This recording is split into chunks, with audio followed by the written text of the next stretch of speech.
सुप्रभात बच्चों, मेरा नाम पायल अग्रवाल है। मैं हूं आपकी हिंदी की अध्यापिका। आज हम पढ़ेंगे बच्चों पाठ 3 संज्ञा और सर्वनाम। संज्ञा क्या होते हैं बच्चों?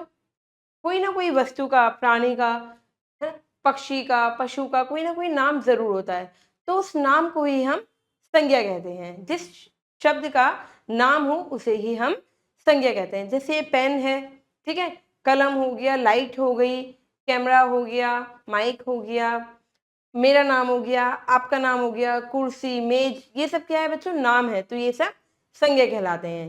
ठीक है।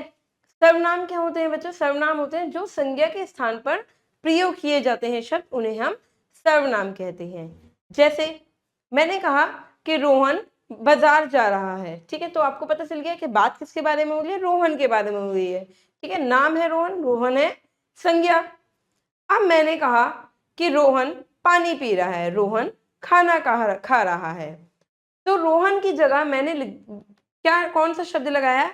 कि वो खाना खा रहा है, यानी कि वह खाना खा रहा है, वह पानी पी रहा है, यह पुस्तक उसकी है। ठीक है, तो मैंने संज्ञा की जगह पे क्या लगाया?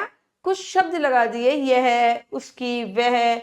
यही क्या कहलाते हैं बच्चों? यही सर्वनाम कहलाते हैं।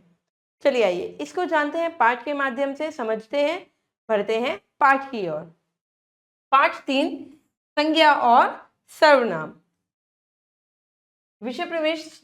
सभी तरह के नाम को संज्ञा व सभी नाम संज्ञा के बदले प्रयुक्त शब्दों को सर्वनाम कहते हैं। ठीक है, सभी नामों को हम सर्वनाम कहते हैं और नाम की जगह पे जो प्रयुक्त होते हैं शब्द, उनको हम सर्वनाम कहते हैं। संज्ञा और सर्वनाम दोनों एक दूसरे से जुड़े हुए हैं। संज्ञा उस शब्द को कहते हैं जिससे किसी व्यक्ति, जीव, वस्तु, स्थान या भाव के नाम को बोध हो। ठीक है।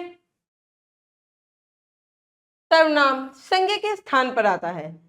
संज्ञा के स्थान पर आने वाले शब्दों को हम सर्वनाम कहते हैं। जैसे यह, वह, उसे, उसकी, तुम, ये सब क्या है बच्चों?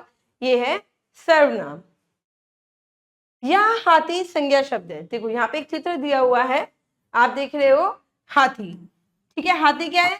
संज्ञा है भाई, नाम है जो 2 बार प्रयोग हो रहा है। ऐसा नहीं हो वाक्य अच्छा बने, इसलिए इसे ऐसा लिखा जाएगा।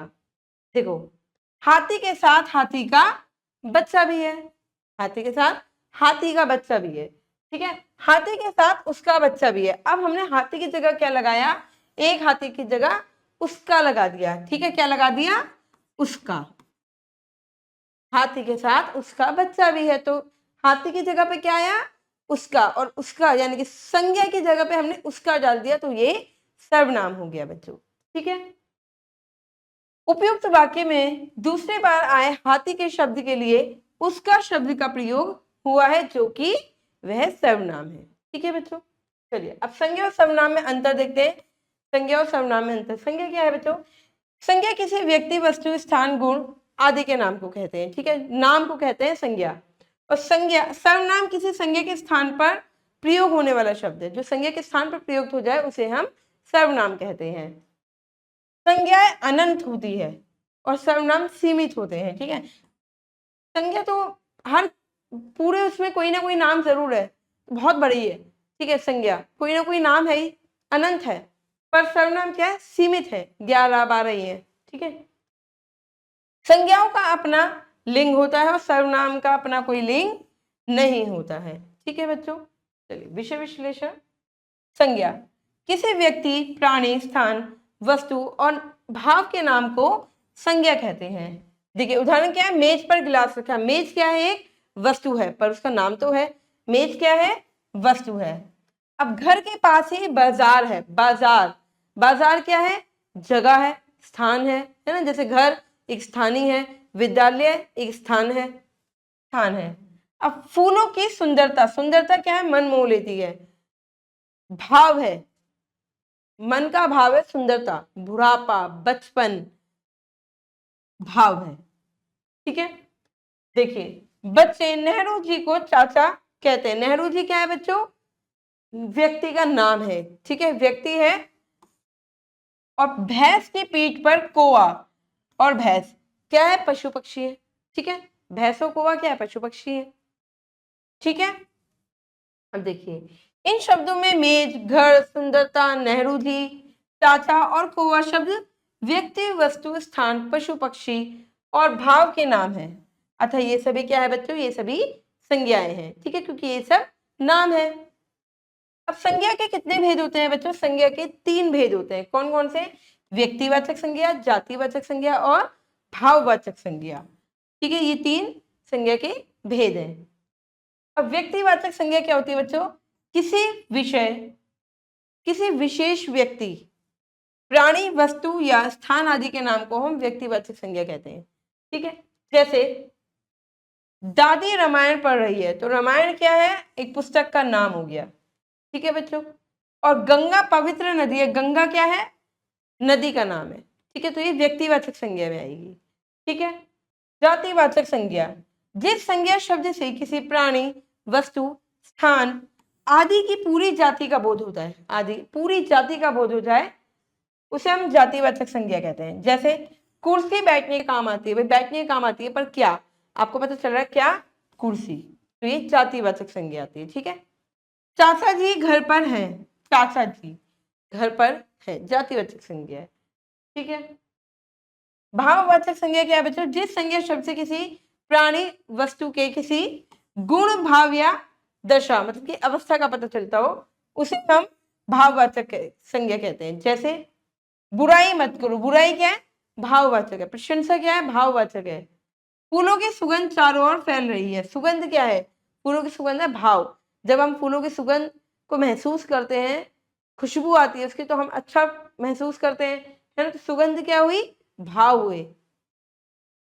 मौखिक अभिव्यक्ति बच्चों संज्ञा शब्दों का ज्ञान और शब्दों की शुद्धता संबंधी समझ का विकास।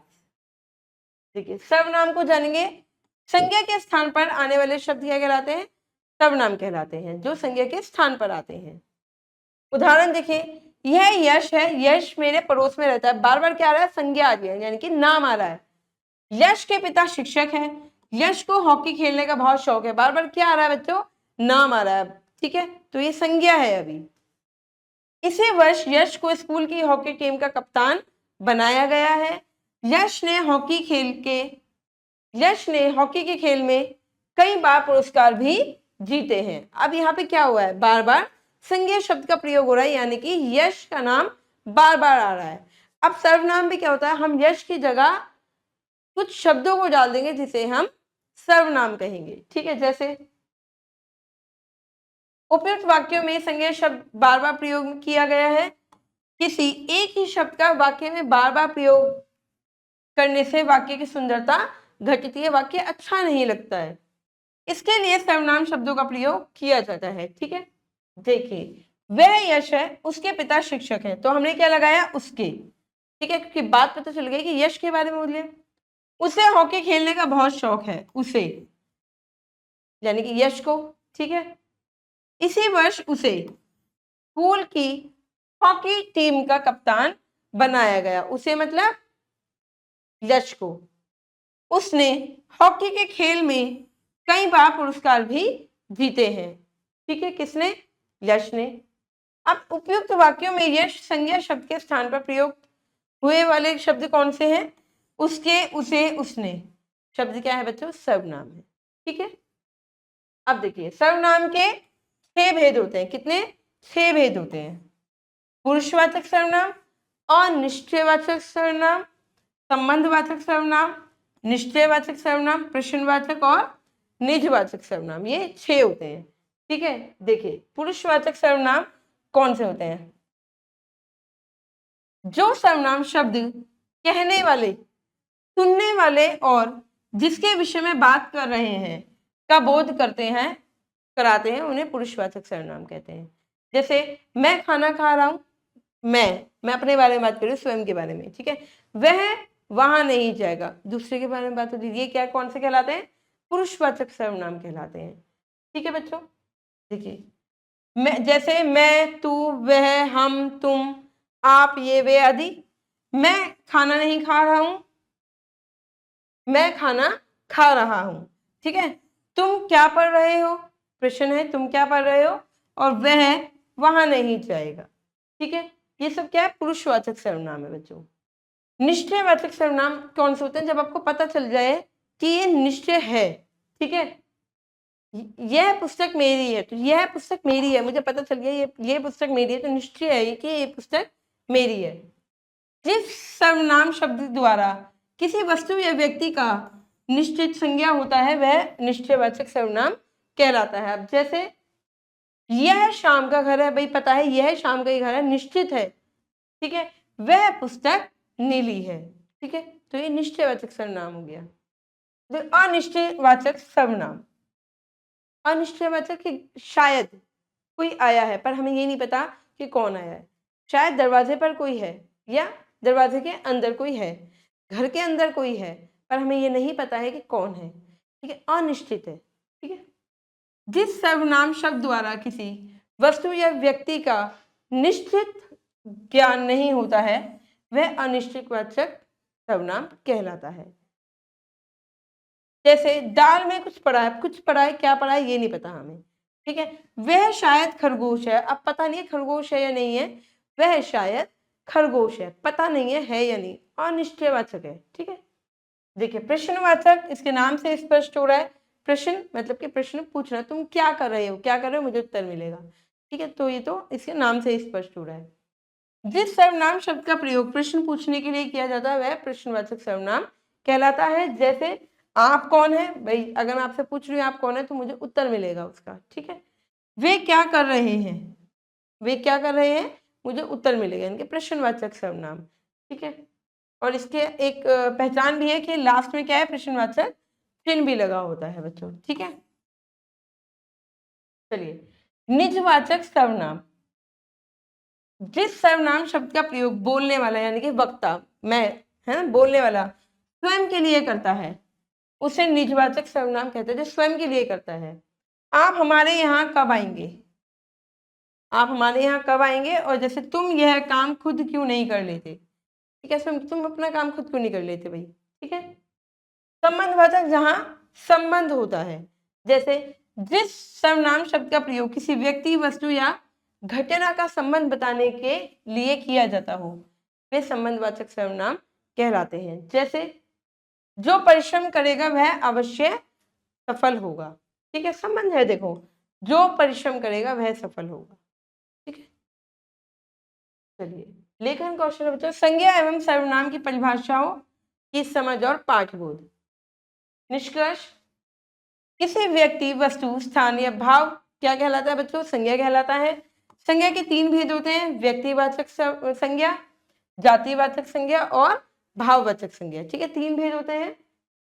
संज्ञा के स्थान पर आने वाले शब्दों को हम सर्वनाम कहते हैं। सर्वनाम के कितने होते हैं, 6 भेद होते हैं, पुरुषवाचक, निश्चयवाचक सर्वनाम, अनिश्चयवाचक सर्वनाम, प्रश्नवाचक सर्वनाम, संबंधवाचक सर्वनाम और निजवाचक सर्वनाम। 6 भेद होते हैं।